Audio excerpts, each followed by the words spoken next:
अस्सलाम वालेकुम, welcome to another vlog. It's me Farooq वधारिया।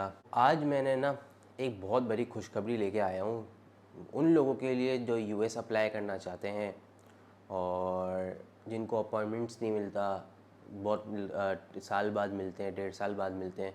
उनके लिए खुशखबरी है और एक लेटेस्ट अपडेट भी लेके आया हूँ यूएस के हवाले से। काफ़ी टाइम से ना लोग यूएस वगैरह वीज़ा बहुत अप्लाई कर रहे थे। जिस तरह लोग अप्लाई करते थे तो अपॉइंटमेंट्स वगैरह भी साल बाद, 1.5 साल बाद आपको अपॉइंटमेंट्स है ना यूएस के टाइम बाद ही मिलते थे। यहाँ पे अपॉइंटमेंट्स जो थे वो लोग हंट करते थे और कुछ लोग होते थे जो पैसे लेके हंट करते थे, तो काफ़ी उसमें भी 70,000, 80,000, लाख रुपए लोग लेते थे और हंट करके जल्दी का निकाल देते थे। तो ये चीज़ यूएस को भी पता चल गई कि क्या हो रहा है। लेटेस्ट अभी ये हो रहा था कि लोग जब यूएस के लिए अप्लाई कर रहे थे तो रिजेक्शंस बहुत आ रही थी, इंटरव्यू की डेट मिल ही नहीं रही थी इस साल के अंदर। और नेक्स्ट 2024 में भी जो है ना आपको मिलती थी, अक्टूबर नवंबर में मिल रही थी, और जिनकी डेट्स थी वो भी जब जा रहे थे तो रिजेक्शंस यूएस के अंदर बहुत आ रही थी। कि बहुत अच्छी खुशखबरी लेके आया हूँ। लोग जो परेशान थे, हर बंदे को पता था यूएस की डेट नहीं आ रही अपॉइंटमेंट्स की, तो यूएस ने अब जाके एक नया सिलसिला शुरू किया है कि जब आप यूएस के लिए अप्लाई करते हो, देखो आजकल रिजेक्शंस बहुत हैं, वो भी पॉलिटिकल कंडीशंस की वजह से। तो वो चाह नहीं रहते कि इस साल के अंदर जहाँ पे डॉलर एक तरफ बैठा हुआ नहीं है और जहाँ मुल्क के हालात ठीक नहीं, हर बंदा बाहर भागना चाह रहा है, तो उन्होंने यूएस वालों ने वीज़ा देना ही बंद कर दिए थे। और दे रहे थे तो बहुत कम दे रहे थे, जो उनके नज़दीक 100% वीज़े के लिए एलिजिबल था उन्हीं को दे रहे थे। तो अब इन्होंने क्या किया कि अब थोड़ा वीज़ा भी देने के लिए इन्होंने एक रेशो थोड़ा बढ़ाया है कि हाँ यार अब वीज़ा दे सकते हैं, और अपॉइंटमेंट भी इन्होंने अब अपने हाथ में ले लिए हैं। अब जब पहले जिस तरह हम जब शेड्यूल करने जाते थे अपॉइंटमेंट, तो वहाँ एक कैलेंडर्स दिखते थे अलग अलग मंथ के। तो अब वो कैलेंडर कभी दिखते हैं कभी नहीं दिखते, और कभी दिखते हैं तो बहुत आगे की डेट दिखती है या कम की डेट दिख जाती है। तो अब ये है कि अब इसके अंदर ये करना है कि आपको जो एजेंट्स वगैरह पैसे ले रहे थे और बोलते थे हम आपको हंड करके दे रहे थे, अब और वो अक्सर लोगों को पता, अक्सर बोलते थे कि रात में देखते हैं एजेंट्स लोग, सुबह में देखते हैं हम जिस टाइम सो रहे होते हैं वो हंड कर रहे होते हैं। तो अब यूएस ने ये हिसाब किताब ख़त्म कर दिया। अब आप किसी भी टाइम पे अचानक से, मतलब दिन के अंदर 24 घंटों में किसी भी टाइम पे आपके पास कैलेंडर खुलता है, कोई टाइम फिक्स नहीं है। शाम में भी खुल सकता है, रात में भी खुल सकता है, दोपहर में भी खुल सकता है। तो अब ये है कि आपको किसी भी एजेंट्स की, किसी भी इस तरीके की अपॉइंटमेंट्स जो हंट करते हैं, इनमें से किसी की ज़रूरत नहीं है। क्योंकि अब यूएस ने ये कर दिया कि जब आप अपॉइंटमेंट लेने जाओगे तो आपको बोलते हैं कि आप अपॉइंटमेंट ले लो, जबकि डेट मिलती है एक डेट आप ले लो। जैसे मैं हूँ, अगर मैं कभी किसी के लिए अपॉइंटमेंट लेता हूँ, जैसे मेरे कोई बंदा होता है जिनके लिए मैं अपॉइंटमेंट लेता हूँ, तो मैं कभी भी ऊपर की डेट में अपॉइंटमेंट नहीं लेता। वरना अक्सर लोग ये करते हैं कि जो डेट आ रही है तो उसमें पकड़ लेते हैं, इसके बाद हंट करते हैं। दो जो आपकी अपॉर्चुनिटीज़ होती है, वो 3 अटैम्प्ट होते हैं, 3 अटैम्प्ट के अंदर अपॉइंटमेंट नीचे आता है। तो मैं एक अपॉइंटमेंट भी ज़ाया नहीं करता। मुझे जब कैलेंडर में करीब की डेट मिलती है, जैसे फ़र्ज़ करें अभी चल रहा है सितंबर चल रहा है, और इस टाइम पे अगर मुझे फरवरी मार्च तक की या अप्रैल तक की अपॉइंटमेंट मिलेगी तो पहला अटैम्प्ट मेरा इनमें होगा।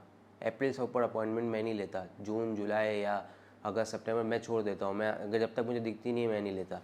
किसी भी टाइम पे अब तो दिखती है, अब कोई ज़रूरी नहीं है आपको सुबह दिखेगी या रात में दिखेगी, आप खुद भी ले सकते हो। और मैं तो कहता हूँ खुद लो, किसी एजेंट को कोई पैसे देने की ज़रूरत नहीं है, क्योंकि बहुत अच्छी चीज़ हो गई है। क्योंकि आगे सुनोगे तो आपको एंड में पता चलेगा कि अब क्या हो रहा है। पहले मैं आपको शुरू से थोड़ा सा ब्रीफ दे कर रहा हूँ। तो अब आप है ना अपॉइंटमेंट अपने लिए पकड़ो और एक अपॉइंटमेंट ले लो। अपॉइंटमेंट लेने के बाद आप डेली, मतलब दिन में किसी भी टाइम के ऊपर, सुबह हो या सुबह उठ रहे हो या रात में सोने से पहले या दिन में या शाम में, कभी भी आप एक मरतबा अपना डेली 1 से 2 मरतबा आईडी खोल के अपॉइंटमेंट देखो। जैसे आपने एक अपॉइंटमेंट ले लिया, फ़र्ज़ करें फॉर एग्जांपल अभी अप्रैल 2024 का आपको मिल गया, फिर आप देखें, फिर आपको जब और मेरे हिसाब से ना कभी भी एक एक महीना नीचे नहीं उतरना चाहिए। अगर आपके पास अप्रैल का है तो आप मार्च में मत लो। हाँ, अगर आपको फेब में मिले स्टार्ट में या जैन में मिले तो आप शेड्यूल करो, बिला वजह टाइम भी ज़ाया नहीं करो। एक आध महीने से कोई फ़र्क नहीं पड़ता। तो अगर आपने अप्रैल का फॉर एग्जांपल लिया है और आपने डेली 1-2 दिन में शेड्यूल किया, देखा आपको फेब में फर्स्ट वीक में मिल गया या जनवरी में मिल गया, तो आप उसको सेकंड शेड्यूल वहाँ कर लो। और अगर आप जैसे अभी अक्टूबर चल रहा है और आप विद इन 6 मंथ या 7 मंथ के अंदर हो ना, तो आजकल यूएस ये भी कर रहा है कि अपॉइंटमेंट कैलेंडर बंद किए हुए हैं उन्होंने। तो वो आपको खुद अपॉइंटमेंट देते हैं। जैसे आपने अगर एक डेट पकड़ी हुई है तो वो क्या करता है कि जिसकी करीब की डेट होती है ना, उसको पहले फटाफट बुला लेता है। जैसे अगर अक्टूबर नवंबर में अभी अगर इंटरव्यू की डेट्स खाली होंगी तो यूएस खुद जो जिनकी अप्रैल में या मार्च में डेट्स होंगी ना, उनको ईमेल करेगा कि हमने आपकी डेट शेड्यूल कर दी है, न्यू डेट हमने आपको अर्ली अपॉइंटमेंट दे दिया है। तो आप जाके अपना पोर्टल खोल के देखें, वहाँ पे आप डेट देखिएगा तो आपको 1 से 2 महीने के बाद की देगी। तरीके से ना 3 महीने के डिफरेंस वाले जो बैठे हुए हैं ना अपॉइंटमेंट लेके, उनको यूएस खुद ही अपने पास बुला लेता है। तो आजकल ये बहुत हो रहा है। मेरे भी काफ़ी जानने वालों के साथ ये हुआ कि उनके अप्रैल में अपॉइंटमेंट थे, किसी के मार्च में थे, उनको 1 नवंबर को बुला लिया, अभी 2 नवंबर 2023 के अंदर उनको बुला लिया, कि खुद ही बुलाया, हमने शेड्यूल नहीं किया ना किसी एजेंट ने। तो बेसिकली आज मेरा ये ब्लॉग बनाने का मकसद था कि काफ़ी लोग जो है ना अपॉइंटमेंट्स के लिए जो परेशान होते थे, इतने इतने पैसे 70,000 80,000 लाख रुपए एजेंट्स को देते थे कि आप हमें अपॉइंटमेंट हंट कर दो। तो अब ये यूएस ने एक नया तरीका निकाल दिया है, आप खुद अपना अपॉइंटमेंट देखें, आप किसी भी टाइम पे देख लें, कोई एक अपॉइंटमेंट पकड़ के बैठ जाए, वो हो सकता है आपको खुद ही नीचे बुला ले इंटरव्यू के लिए। और ख़ास करके ये जो चीज़ हो रही है ना, वो सिंगल एप्लीकेंट पे लिए ज़्यादा हो रही है। सिंगल एप्लीकेंट को तो बहुत बुला लेते हैं, हाँ फैमिली वगैरह होती तो, लेकिन उनको अब क्या करते हैं कि जैसे अगर हर किसी की आईडी बनी हुई है, जैसे मेरी आईडी है पोर्टल के, मुझे यूएस अप्लाई कर रहा हूँ, किसी और की आईडी बनी है, तो क्या होगा कि अगर जो बंदा फैमिली वाला है, जिनको ये होता है कि हाँ यार ये अपॉइंटमेंट शेड्यूल करके आ जाए, उन्हीं की आईडी के ऊपर अपॉइंटमेंट्स अब दिखेंगे। जैसे अगर मैं अपॉइंटमेंट हंट कर रहा हूँ, अगर मुझे नहीं दिखाना तो मेरे पास लिखा आएगा नो अपॉइंटमेंट अवेलेबल करेंटली, ठीक है, कि अभी कोई अपॉइंटमेंट अवेलेबल नहीं है। और जिसको इनको देना होता है, जिनको पता होता है कि यार इस डेट वालों को अर्ली अपॉइंटमेंट दे दो, जैसे अगर कोई बैठा हुआ है अगस्त के अंदर या सितंबर 2024 में बैठा हुआ है और ये बोलने के ये फेब तक शेड्यूल कर ले अपना अपॉइंटमेंट, तो जो फेब वाला जो कैलेंडर है जिसमें अवेलेबिलिटी है वो इस आईडी को दिखेगी। अगर आप एजेंट्स को देंगे तो क्या होगा कि एजेंट्स आपके आईडी लेके बैठे रहेंगे, आपको पता नहीं चलेगा, ठीक है। उसके अंदर वो उनको अपॉइंटमेंट खुद दे देंगे, तो आपको बोलेंगे देखा हमने अपॉइंटमेंट जल्दी कर दिया, अब हमें पैसे दो। हालांकि अपॉइंटमेंट उन्होंने नहीं किया होगा, वो यूएस खुद ही अपॉइंटमेंट नीचे कर देगा। अब क्या हो रहा है कि जैसे 2-3 दिन पहले एक मेरे दो जानने वालों के साथ ये हुआ कि एक के अप्रैल के स्टार्ट में था, एक के अप्रैल में मिड में था। तो एक को 1 नवंबर को बुला लिया, मतलब अप्रैल 2024 की बात कर रहा हूँ। तो एक को अभी 1 नवंबर को बुला लिया, एक को 2 नवंबर को बुला लिया, दोनों को ईमेल आई, सिंगल एप्लीकेंट थे। और जो मेरे पास फैमिली के कुछ केसेस अप्लाई थे, वो अक्टूबर की अपॉइंटमेंट थी उनकी, 17 अक्टूबर 2024। तो उनको अभी 9 फेब के मिल गए, पूरी फैमिली को, मतलब 5-5 6-6 लोगों की, एक फैमिली नहीं 2-3 फैमिलियों को मिल गए। तो अब वो फैमिलीज़ जो होती है ना, वो खुद ही आपको अपॉइंट अगर आपको शेड्यूल करवाना होगा ना यूएस को, कि हाँ ये फेब के जो कैलेंडर में है ये लोग शेड्यूल कर लें, फेब मार्च अप्रैल में से किसी भी उसमें आ जाए, तो आप जब लॉगिन करोगे तो आपको इन 3 कैलेंडर्स में डेट्स दिखेंगी। ज़रूरी नहीं जो डेट्स आपको दिख रही हैं वो अगले को भी दिखें। खैर इन्होंने अब ये चीज़ कर दी है। और दूसरा एक ये काम भी कर दिया है कि जब अगर आप आगे करीब बैठ जाते हो और आप सिंगल एप्लीकेंट हो तो आपको फ़ौरन बुला लेते हैं। तो प्लीज़ अपना वर्क करो, कोई मुश्किल काम नहीं है।